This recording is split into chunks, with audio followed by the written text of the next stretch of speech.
Summary: Kill Your Darlings by Peter Swanson.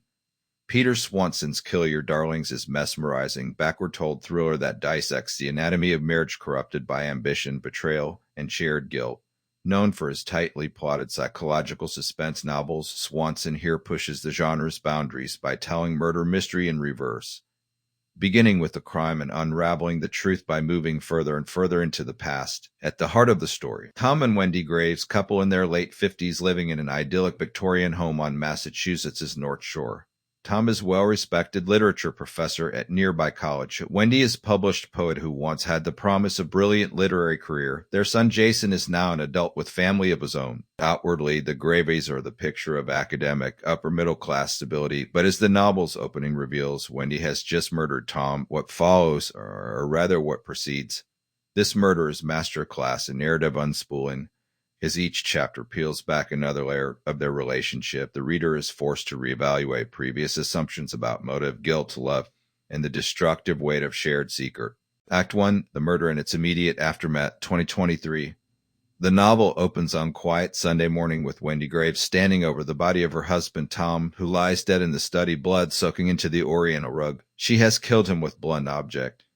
An antique bookend, the murder is premeditated but not frenzied. Wendy calls 911, confesses calmly, and waits to be taken into custody to police, and like the murder is inexplicable. Thom and Wendy seem to have peaceful life. Jason, their son, is devastated and confused. Wendy refuses to offer motive. When asked why, she says only it's been a long time coming. The reverse chronology begins here. The novel marches steadily backward through the past quarter century of the Graves marriage, presenting episodes that challenge the surface-level serenity and reveal the cracks beneath. Act 2, A Portrait of a Marriage in Decay, 2010-2022.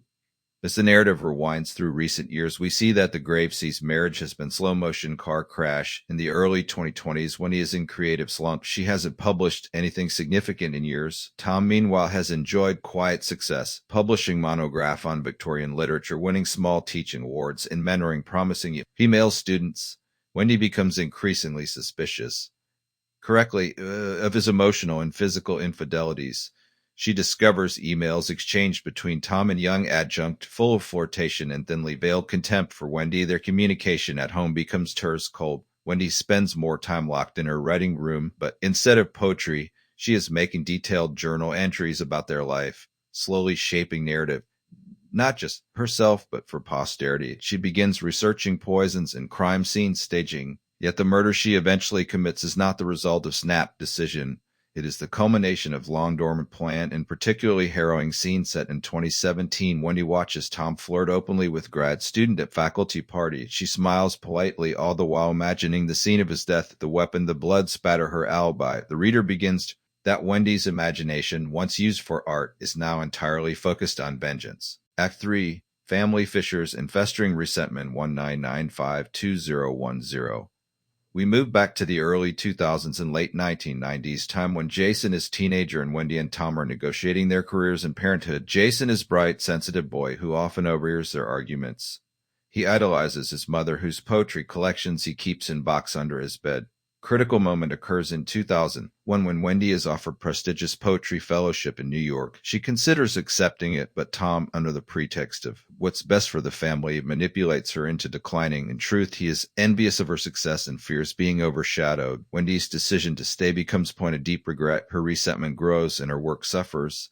She publishes less. Thom, conversely, thrives in an earlier scene set in 1998. The couple dinner for Thom's department colleagues. One guest makes joking reference to the Hartford incident, phrase that chills Wendy, though the comment is brushed off. The mention of this long-buried event is a crack in the wall that has kept their past hidden. These years are marked by increasing isolation for Wendy. She finds herself rereading her old work, struggling with writer's block, and enduring Thom's patronizing attitude. Therapist session reveals that Wendy once considered divorce but feared the repercussions, not just for Jason, but for what Thom might reveal. Act 4, The Purchase of the House in the Hartford Incident, 1989-1994.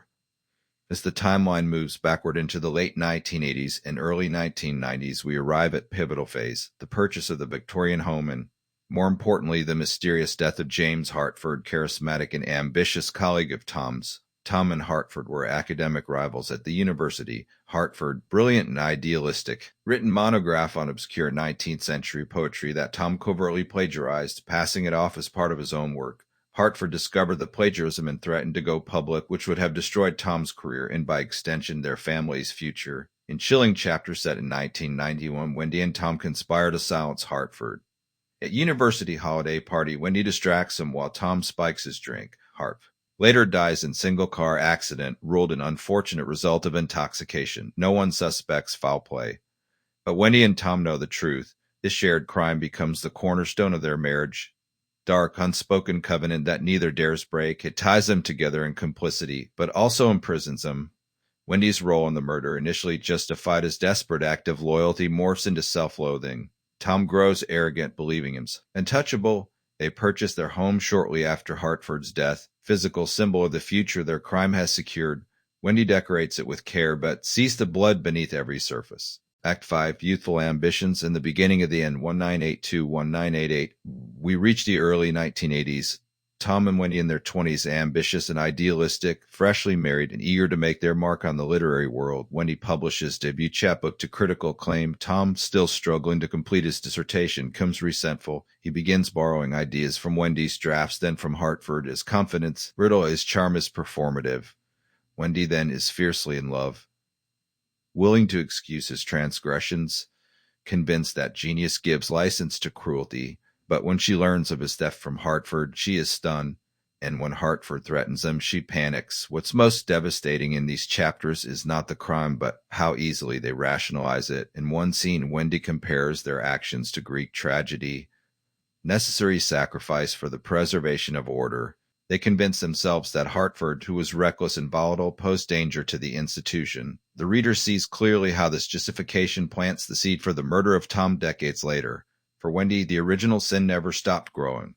Final chapter, a poetry reading, 1980, the final chronological scene in the novel.